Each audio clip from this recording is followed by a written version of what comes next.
자, 두 번째 썰 한번 가보도록 하겠습니다. 댓글 컨텐츠고 영상 제목. 점점 무서워지는 건 경기도 경기인데 점점 서비스 업종에 사람을 줄여가는 게 눈에 보인다는 거죠. 점점 무인화, 자동화 라는 영상에 달린 댓글입니다. 일단 여러분 어떤 거 체감하세요? 점점 일자리가 감소한다는 거, 일할 곳이 줄어든다는 거 체감하고 있지 않습니까? 아무래도 경기가 안 좋으면 이제 기업들이 예전처럼 돈을 못 버니까 돈을 못 버는데 사람을 똑같이 뽑을 수는 없잖아요. 적게 뽑는단 말이죠. 아니면 안 뽑는다거나. 요즘 사기업 이제 공장들을 보면 매출이 잘 나오는 거지 사실상 자동차 쪽 말고는 딱히 없어요. 그 말은 뭐다? 이제 사람을 굳이 많이 뽑지 않는다는 거죠. 현차 같은 경우에도 정년 퇴직자 말고는 사람 뽑지 않습니다. 지금 뽑는 이유도 뭐 공장을 새로 짓기 때문에 뽑는 게 아니라 이제 올해 정년 퇴직해서 인원이 비기 때문에 뽑는 겁니다. 그러니까 그 말은 뭐다? 이제 공장을 뭐 설비가 늘어나서 신규 채용할 가능성은 없다는 거죠. 추가 모집을 안 한다는 거지. 요즘에 보면 지금 채용구가 많아야 되거든요. 대기업 같은 데 사람 많이 뽑아야 되는데 막상 채용구가 보면 옛날만큼 많이 뽑지 않습니다. 이거는 아마 취업 준비하신 분도 많이 느낄 겁니다. 일단 대기업 생산직 채용 공고도 많이 없고 대졸 공고는 정말 없습니다. 예. 대기업 이제 뭐 학사 출신들 뽑는 그런 대졸 채용은 진짜 없어요. 특히 문과생들은 그 씨가 말랐습니다. 그나마 대졸 채용 같은 거 보면 이제 공학계통, 전기화학기계, 뭐 전자 이쪽은 사람 뽑지만 이제 상경계는 많이 안 뽑아요. 사실 상경계 솔직히 말하면 기업에서 그렇게 필요가 없습니다. 어차피 회사 입장에서 그런 뭐 문서 회계 쓸 사람은요 그냥 공학도 쓰면 돼요. 그러다 보니까 요즘엔 점점 문과생들이 입지가 좁아지는 것 같아요. 요즘에 인서울 문과 나와도 갈 데가 없다 얘기하시는 분들이 굉장히 많아요. 그리고 요즘에 중소기업도 지원자가 많습니다. 중소기업 사무직 같은 경우에도 그렇게 월급이 많지 않은데도 하겠다는 사람 많아요. 왜 서울에 그 오피스 상권 있잖아요. 오피스 같은 데 중소기업이 월급이 많지 않습니다. 서울이라고 돈 다 많이 주는 게 아니에요. 서울의 오피스 사무직이 보통 연봉 3천만 원입니다. 한 2,800에서 3천만 원. 얼핏 보면 많은 것 같지만 서울의 물가를 고려하면 절대 많은 게 아니에요. 세금 때문에 220이야. 근데 그런 자리 들어가겠다고 한 명 뽑잖아요. 그럼 100명 지원합니다. 사실 엄청나게 좋은 자리도 아니고 엄청나게 들어가는 자리도 아니야. 근데 그런 자리 하겠다고 지원하는 사람이 굉장히 많아요. 앞으로 더 많아지겠죠. 특히나 이 사무직 쪽의 채용이 점점 감소하는 게 느껴지죠. 사무직이 사실 엄밀히 말하면 뭐 단순 업무는 크게 필요가 없습니다. 앞으로 제가 봤을 때는 없어질 수 있는 직종 중에 하나가 경리예요, 경리.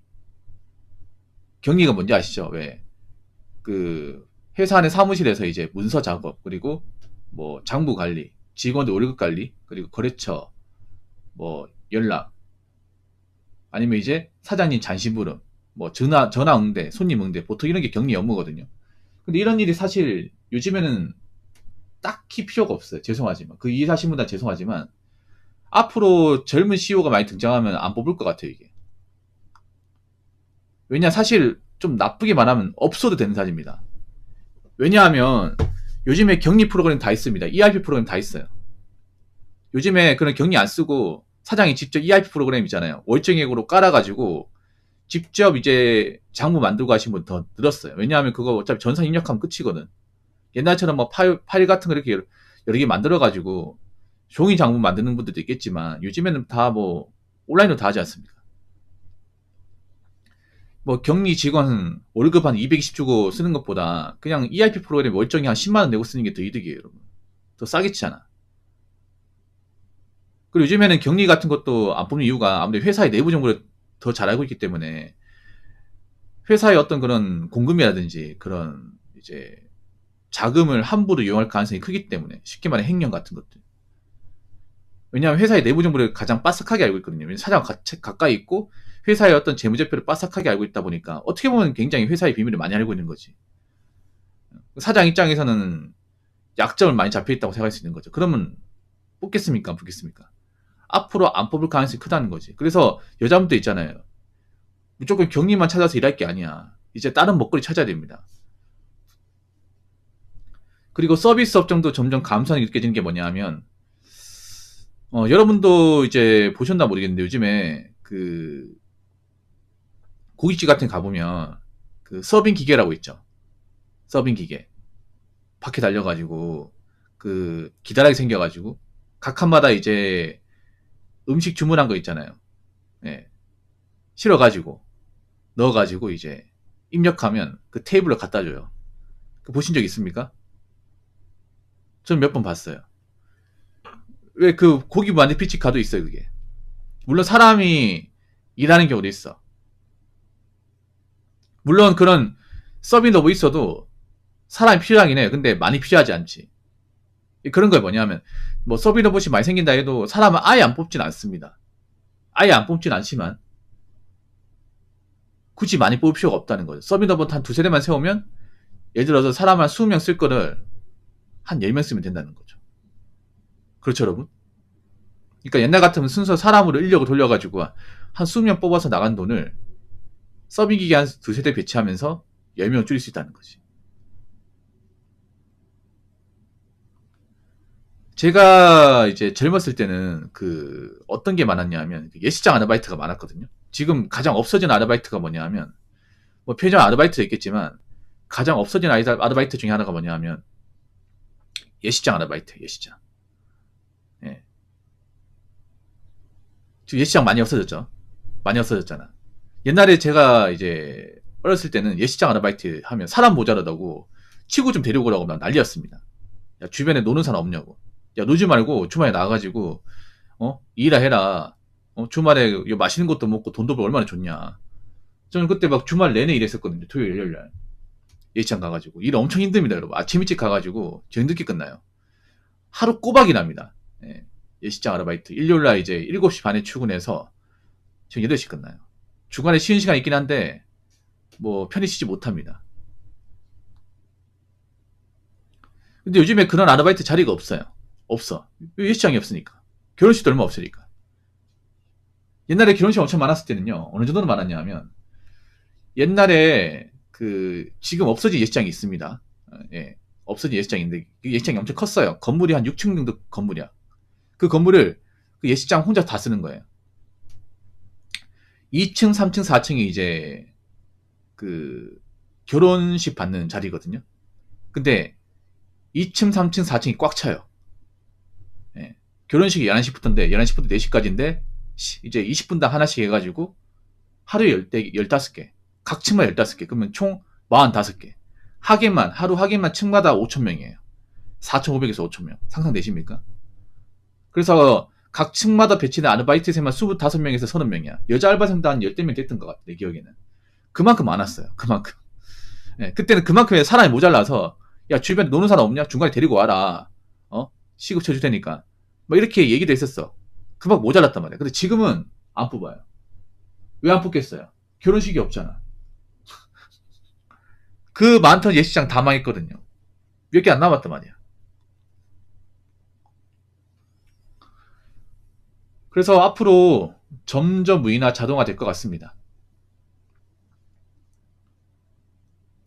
자, 댓글 한번 읽어보도록 하겠습니다. 작은 가게 운영하는데 가장 비싼 자원이 인력입니다. 서비스업 하면서 최저시급 올리라는 사람은 바보입니다. 라고 적어졌습니다. 사실 그동안 서비스업이 왜 많았냐면요. 간단합니다. 싸게 부려먹기 좋았기 때문에 많았던 거야. 그러니까 고용주 입장에서 사람을 쓰는데 딱히 부담이 없었기 때문에 많았던 거예요. 제가 예전에 예식 아르바이트 할 때 돈 얼마 받았냐 하면 정확히 기억납니다.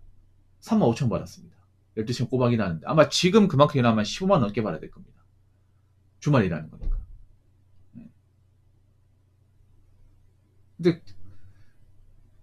지금 15만 원 받는다면 몇 배입니까? 4,500 되지 않습니까? 한 4배 정도 되겠네. 4배는 넘겠네. 근데 그렇다고 인건비 올랐다고 그만큼 매출을 많이 올립니까? 그건 아니지 않습니까? 이게 문제가 뭐냐면 그런 거예요. 그동안 서비스업이 싸게 불려먹기 좋은 인력이었기 때문에, 싼 인력이었기 때문에 고용주 입장에서 부담이 안 됐어. 근데 시급이 올라가면서 어떻게 됐어요? 싼 인력이 아닌 거예요. 그렇다고 이 사람들을 계속 고용한다고 매출이 또 상승되는 게 아닙니다. 그렇죠, 여러분? 이걸 아마 많은 자영업자분들, 사업을 하신 분이면 공감하실 거예요. 이게 그런 거예요. 뭐냐면, 물가가 올라간다고, 뭐, 임금이 올라간다고, 고용주의 매출이 같이 올라가는 거 아니에요. 오히려 매출은 더 줄어들고, 순이익은 더 감소했어. 그러다 보니까, 나가는 돈 중에 인건비 비중이 점점 높아지는 거예요. 세금보다 더 높아지는 거예요. 그래서, 많은 사장님들이 인건비 예민할 수밖에 없는 거예요. 옛날 같으면 그렇게 신경 안 썼어. 그냥, 편하게 살아하면 더 쓰자 이런 마인드였는데 그때 인건비가 쌌으니까 그때 이렇게 세금이나 물가 압박을 더 느끼는 시점이니까. 근데 지금은 이제 물가 압박도 많이 느끼고 다른 세금이나 물가도 많이 올랐고 그리고 시급도 많이 올랐잖아. 반면에 매출은 거기에 맞게 올라가지 않았습니다. 그럼 어떻게 하느냐? 사람은 적게 써야죠.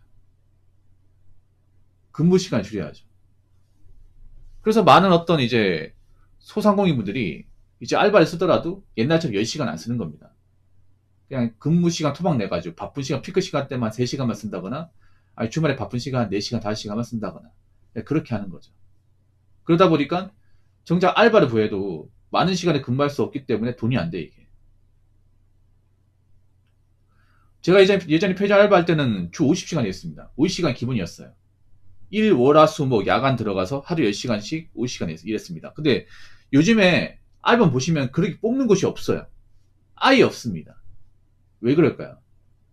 편의점 매출은 그때나 지금이나 큰 차이가 없는데 세금은 많이 올랐고 인건비는 3배 이상 올랐거든요. 그럼 어떻게 사람을 똑같이 뽑았습니까? 남는 게 없는데. 그렇지 않습니까? 사장도 큰 돈 내가지고 사업했으면 남겨 먹어야죠. 근데 남겨 먹으려면 사람 써서는 안 됩니다. 사람 최대한 줄여야 돼요. 이거 어쩔 수가 없습니다. 그래서 앞으로 이 서비스업의 어떤 덩어리는 점점 작아질 수밖에 없어요. 그래서 제가 말씀드리고 싶은 건 서비스업은 오래 하기에는 굉장히 좀 리스크가 큰 직업 중에 하나입니다. 특히 여자분 잘 들으세요. 여자분들 서비스업 많이 좀 몰빵돼 있잖아요. 이제 좀 발상의 전환을 해야 됩니다. 서비스 말고도 이제 여자분들이 어떤 침투할 수 있는 분야가 있으면 침투를 하셔야 돼. 서비스업만 믿고 있으면 나중에 낙동강 오래야 됩니다. 아시겠죠?